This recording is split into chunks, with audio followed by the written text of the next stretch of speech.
43절에서 46절의 말씀입니다.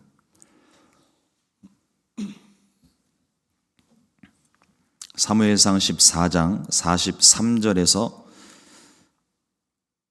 46절 말씀입니다. 우리가 참목소리로 합독하시겠습니다. 사울이 요나단에게 이르되 네가 행한 것을 내게 말하라. 요나단이 말하여 이르되 내가 다만 내 손에 가진 지팡이 끝으로 꿀을 조금 맛보았을 뿐이오나 내가 죽을 수밖에 없나이다. 사울이 이르되 요나단아 내가 반드시 죽으리라. 그렇지 않으면 하나님이 내게 벌을 내리시고 또 내리시기를 원하노라 하니 백성이 사울에게 말하되 이스라엘의 이 큰 구원을 이룬 요나단이 죽겠나이까? 결단코 그렇지 아니하니이다. 야훼의 살아계심을 두고 맹세하옵나니 그의 머리털 하나도 땅에 떨어지지 아니할 것은 그가 오늘 하나님과 동역하였음이니이다 하여 백성이 요나단을 구원하여 죽지 않게 하니라. 사울이 블레셋 사람들 추격하기를 그치고 올라가매 블레셋 사람들이 자기 곳으로 돌아가니라. 아멘. 함께 봉독한 사무엘상 14장 43절로 46절의 말씀을 가지고 지키지 못할 맹세라는 제목으로 함께 말씀의 은혜를 나누겠습니다. 이스라엘이 가나안을 정복할 때 하나님의 큰 기적을 맛보면서 여리고성을 함락했습니다. 마시는 바처럼 칼 한 자로 제대로 휘둘러 보지도 않고 그저 여리고성을 돌기만 했을 뿐인데 하나님께서 난공불락의 요새, 고고학자들의 이야기에 의하면 이 성벽 두께가 보통 성하고는 다르다고 이야기를 하더라고요. 그런데도 불구하고 돌기만 했는데 성벽이 무너져 내리고 손쉽게 여리고성을 점령할 수 있었습니다. 여기서 한 가지 문제, 여리고성을 몇 바퀴를 돌았을까요? 많은 분들이 7바퀴라고 생각을 합니다. 정확히는 13바퀴입니다. 하루에 한 바퀴씩 6일을 돌고 제7일에는 7바퀴를 돌았습니다. 숫자가 그렇게 중요한 건 아니지만 하나님께서 말씀을 하실 때 그 말씀 그대로 순종하니까 기적이 일어나요. 근데 이 놀라운 기적을 경험한 이스라엘 백성들이 또다시 그 다음 성이 아이성인데 이 아이성은 난공불락의 요새 여리고 성하고는 비교도 안 될 만큼 상대적으로 성이니까 기본적인 수비를 할 수 있는 시스템은 되어 있겠죠. 하지만 여리고성에 비한다면 상대적으로 굉장히 작고 연약한 성입니다. 별 생각 없이 아이성 쳐들어갔다가 대패를 하고 나오죠.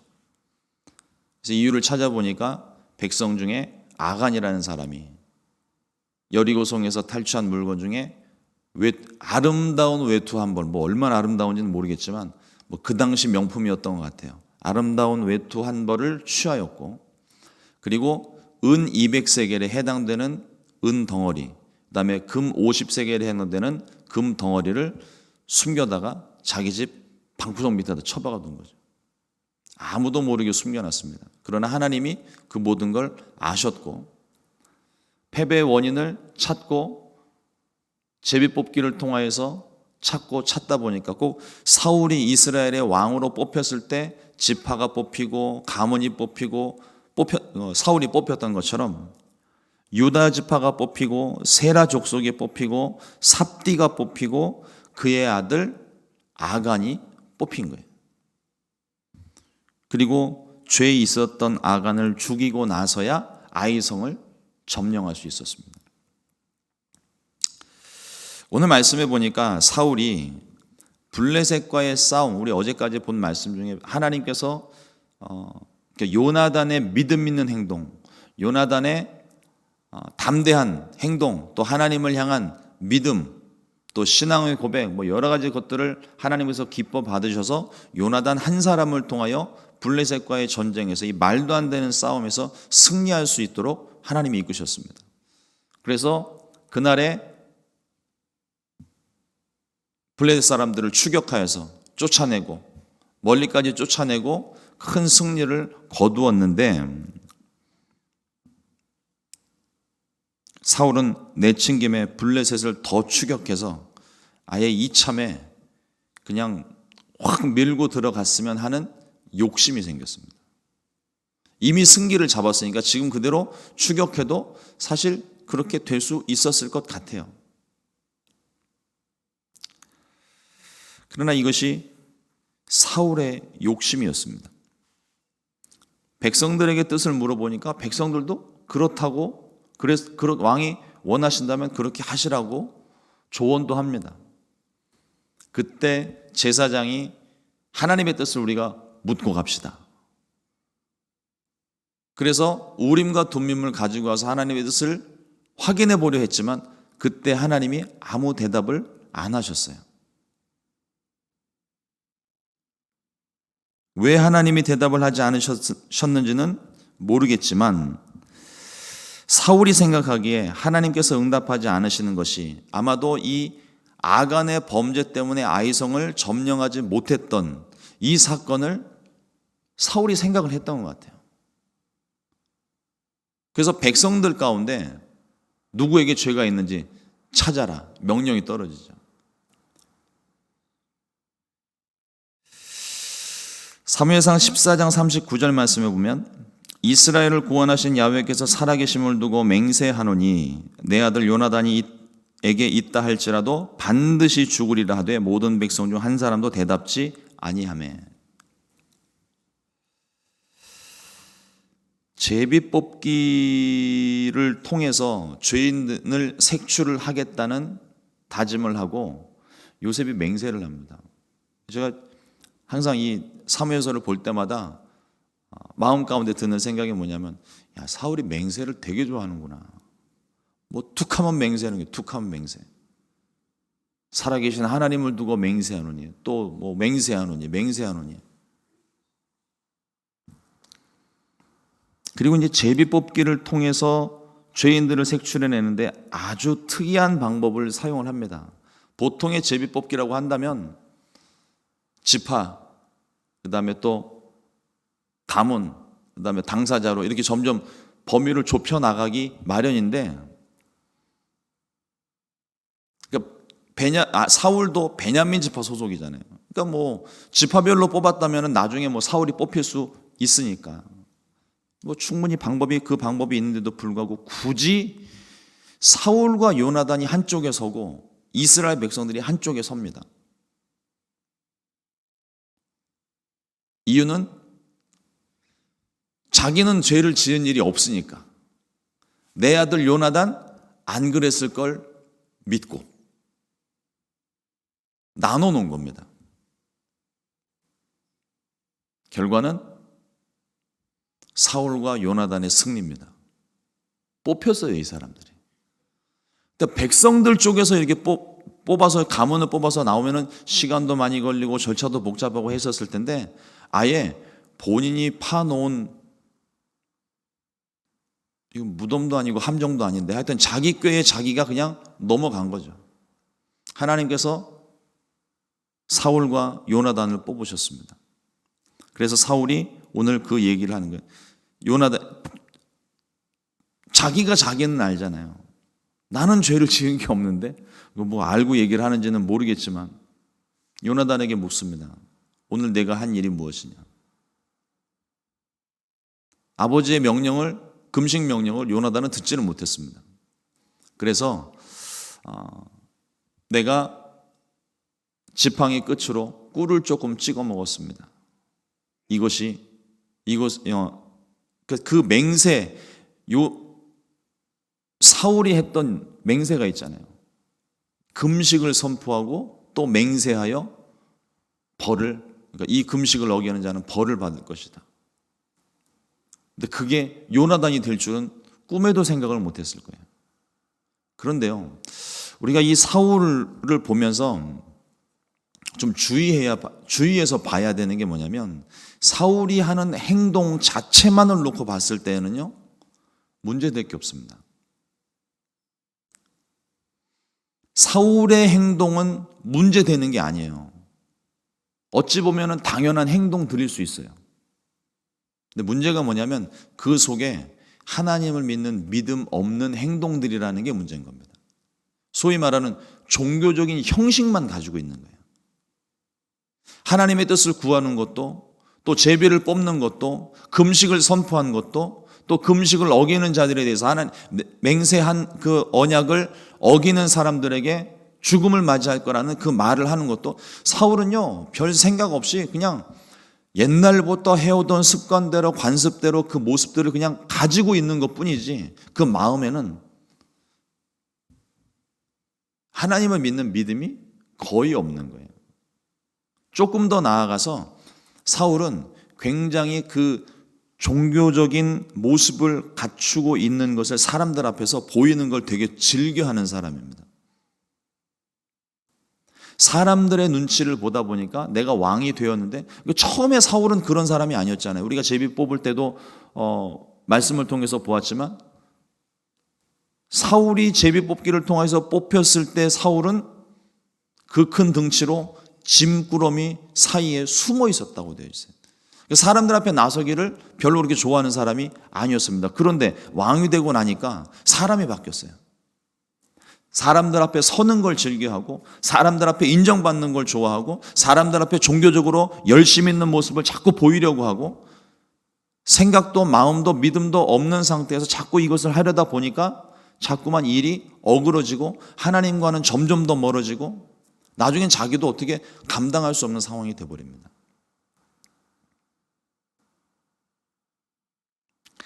사울은 자신과 요나단은 죄가 없다는 확신 때문에 이와 같이 행동을 했는데, 제가 말씀을 좀 보면서 이번에 새롭게 좀 알게 된 게, 다른 사본에 보니까 그 제비 뽑기를 하려고 할 때 사울이 뽑혀 있고 요나단이 무리가 지금 뽑혀 있잖아요. 근데 이 뽑혀 있는 사람들을 뽑을 때 그 사람들 중에 이제 요나단에게 사울과 요나단이 제비 뽑으려 할 때 백성들이 그걸 말렸다는 기록이 있습니다. 백성들도 그건 원치 않는다는 거죠. 그건 아니라는 거죠. 그럼에도 사울은 일단은 자신과 아들에 대한 소위 말하는 면책이라고 해야 될까요? 그러니까 그 죄에 대한 부분에서 우리는 빠져 있다는 걸 보이기 위한, 그러니까 나는 너희들과 달라라는 것을 보이기 위한 하나의 어떤 행동, 액션에 불과했다는 거죠. 그러나 하나님은 사울의 그와 같은 교만도 꺾으셨습니다. 요나단이 뽑혔기 때문이죠. 사울의 입장을 한번 생각해 보면 이게 참 마음이 되게 복잡하고 힘들었을 것 같아요. 성경에는 그 기록이 없습니다. 그런데 아버지 입장에서 생각을 해보면, 만약 내 아들이 죄를 범하였고 자신이 말한 게 있잖아요. 금식을 선포하고 금식을 어기는 자는 하나님께서 벌을 내리실 것이다.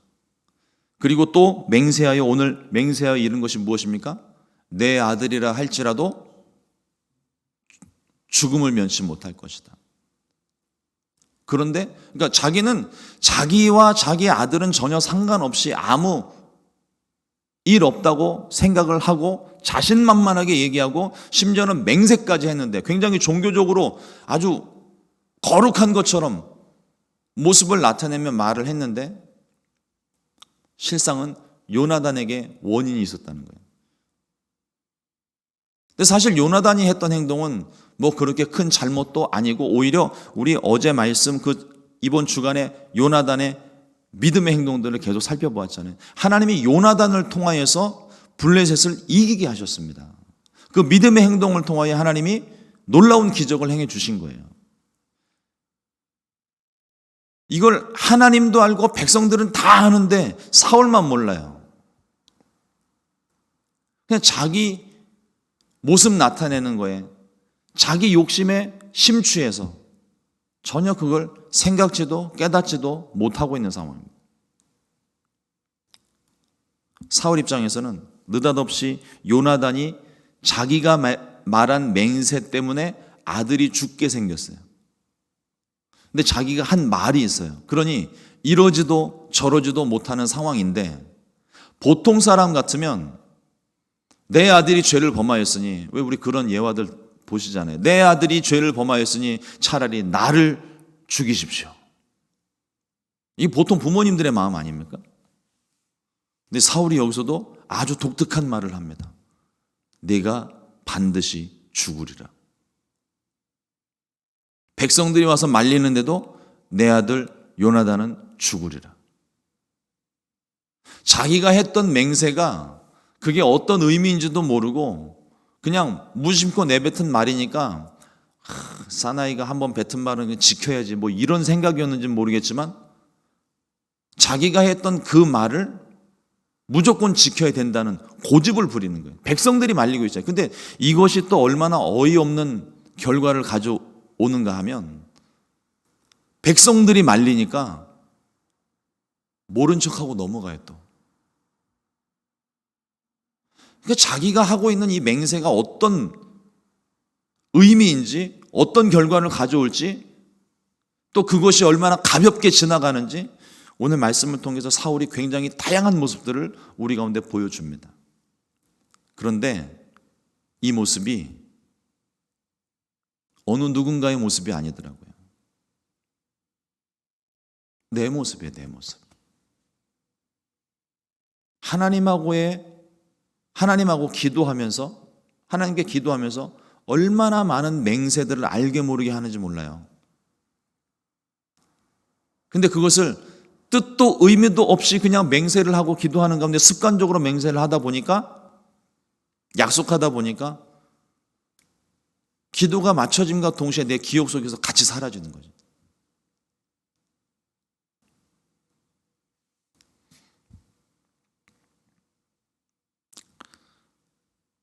마태복음 5장 34절로 37절 말씀을 보면 예수님께서 이 맹세에 대해서 말씀하신 조항이 있습니다. 나는 너희에게 이르노니 도무지 맹세하지 말지니 하늘로도 하지 말라 이는 하나님의 보좌이며 땅으로도 하지 말라 이는 하나님의 발등상이요 예루살렘으로도 하지 말라 이는 큰 임금의 성임이요 내 머리로도 하지 말라 이는 내가 한 터럭도 희고 검게 할 수 없음이라 오직 너희 말은 옳다 옳다 아니라 아니라 하라 이에서 지나는 것은 악으로부터 나느니라. 맹세를 함부로 할 수 없는 게 우리가 5분 뒤 10분 뒤에 무슨 일이 일어날지 아무도 몰라요. 또 내가 겪고 있는 이 상황, 나도 내가 겪고 있는 이 상황을 잘 분간을 못하는데 앞으로 일어날 상황, 다른 사람들이 일어나는 상황, 뭐 이런 것들에 대한 것에 대해서 우리가 어떻게 말할 수가 있습니까? 하물며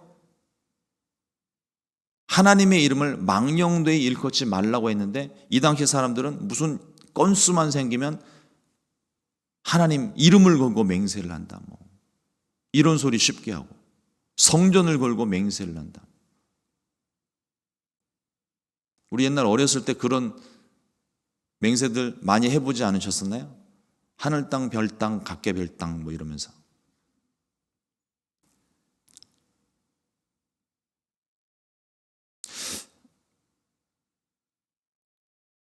우리가 할 수 있는 것은 내가 지금 겪고 있는 내 상황 가운데서 무엇이 옳고 그른지 다른 사람에 대해서 판단하고 정죄하는 게 아니라 내가 겪고 있는 상황, 내가 가지고 있는 내가 말, 생각, 행동 이것이 옳다, 아니다 정도는 우리가 이야기할 수 있겠죠. 그러나 그 이외의 것들은 어떤 것으로도 맹세해도 안 되고 함부로 판단하거나 정죄하면 안 된다는 말씀을 주시는 겁니다. 사울이 아예 시작부터 금식에 대한 선포를 시작부터 잘못했고 그 말도 안 되는 상황에서 금식을 선포하고 그것을 어기는 사람들을 하나님이 벌을 내리실 거라고 헛된 또 맹세를 하고 요나단이 뽑혔을 때 내 아들 요나단도 죽을 것이라고 이야기를 하고 계속적으로 지키지도 못할 맹세들을 해가면서 사울이 스스로의 권위가 점점 추락하고 있는 모습이 있습니다. 권위는 하나님께서 우리 가운데 주시는 것이고 내가 세우는 것이 아니라 백성들로부터 존경받으면서 권위가 생기는 거예요. 근데 사울의 모습은 스스로 권위를 만들어가고 있습니다. 하나님께서 그 권위를 인정하지 않으시고 그 권위를 낮추시는 거예요. 이스라엘 백성, 그러니까 사울은 요나단을 죽이겠다고 말을 했지만 백성들이 이것을 말립니다. 그게 하나님의 뜻인 거예요, 사실은. 백성들이 이것을 말리면서 요나단을 살려냅니다. 45절 말씀에 보면 백성이 사울에게 말하되 이스라엘의 이 큰 구원을 이룬 요나단이 죽겠나이까? 결단코 그렇지 아니하니이다. 야훼의 살아계심을 두고 맹세하옵나니 그의 머리털 하나도 땅에 떨어지지 아니할 것은 그가 오늘 하나님과 동역하였음이니이다 하여 백성이 요나단을 구원하여 죽지 않게 하니라. 하나님께서 요나단과 함께 하신 것을 온 백성이 알아요. 사울만 몰라요. 그러니까 지금 자기가 어찌 보면은 사울은요 지금 자기 혼자 왕놀이하고 있는 거예요. 이미 하나님께서 사울을 버리시고 다른 왕을 마음에 두고 계신 거죠. 하나님께서 함께하지 않으시니까 그 사울이 점점 추락을 해 나가는 모습이 계속적으로 나옵니다. 이거는 사무엘서, 그러니까 사울이 죽을 때까지, 사무엘상 31장까지 이 흐름은 계속 이어져 갑니다. 시간이 가면 갈수록 더 심각해져요. 저와 여러분들의 삶도 마찬가지입니다. 우리는 우리식대로 이야기하자면 성령 충만인데 이 성령 충만함을 유지하지 못하면요 점점 더 하나님에게서부터 멀어질 뿐만 아니라 우리의 믿음이 점점 꼬꾸라지게 됩니다. 우리는 그냥 가만히 있어도 후패하는 사람들이에요. 그렇기 때문에 우리가 더욱더 성령 충만하기 위해서 그 간절히 기도하고 성령 충만 달라고 부르짖어 기도하는 이유가 그겁니다. 우리 입술로 찬양으로 또 기도하면서 그렇게 고백 많이 하잖아요. 하나님 없이는 나는 살 수 없습니다. 하나님 없이 살 수 없다면 하나님을 구해야죠. 그 하나님이 나와 함께 하셔야 내가 그래도 이 정도라도 믿음을 지킬 수 있고 하나님께 더 큰 은혜를 얻게 된다면 우리의 믿음이 성장하고 더욱더 하나님 앞으로 나아갈 수 있고 모든 환경, 문제 뚫고 나아가서 하나님께로 더 나아가는 그런 삶을 살 수 있게 되는 것입니다. 이러므로 오늘 하루를 우리가 살면서 너무 속단하지 않았으면 좋겠어요. 하나님께서 우리 앞에 많은 가능성과 길을 열고 계시는데 나의 좁은 생각으로, 내 생각으로 너무 속단해서 내가 나 스스로 길을 막아버리고 내가 함부로 행동하지 못하도록 내가 제한선을 두는 것이 아니라 사무엘서에 계속 강조되는 것이 있지 않습니까? 하나님께 묻고 또 묻고 하나님의 뜻대로 사는 삶. 시행착오를 줄이는 거죠. 하나님의 뜻을 묻는 것입니다. 하나님은 사울이 이스라엘 백성이 블레셋을 더 추격하는 걸 원치 않으셨기 때문에 아예 대답을 하지 않으셨어요. 그리고 백성들의 입을 통하여 더 이상 블레셋을 추격하지 않도록 멋쩍으니까 블레셋을 추격할 수 없었을 거예요. 자신이 말한 맹세를 지키지 못하니까.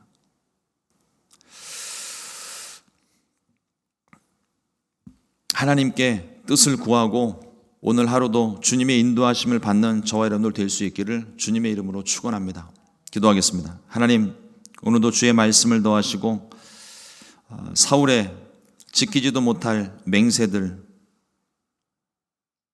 그리고 그 과정 가운데 하나님께서 그의 교만함을 드러내시고 꺾으시는 모습들을 오늘 말씀을 통해서 봅니다.